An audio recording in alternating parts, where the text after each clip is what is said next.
為咗要迎接世界運動會，高雄縣市一齊係舉辦咗一個上百人嘅協力車隊，浩浩蕩蕩咁樣踩上街頭嚟到宣揚世運嘅精神。3、2、1，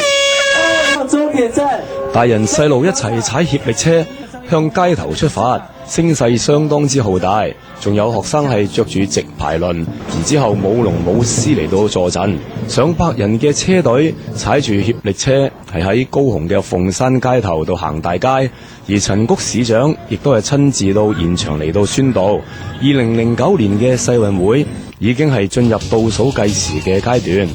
為咗南台灣嘅呢項盛事，縣市首長特別係企出嚟，以協力車嘅象徵同心協力，為世運再加把勁。身心障礙團體亦都係出動電單車嘅車隊，仲有好多嘅民眾係踩住單車隨性咁樣係加入遊行嘅隊伍，令到鳳山午後嘅街頭猶如一場世運嘅嘉年華。縣市聯手為2009年嘅高雄世運做咗一次成功嘅宣傳。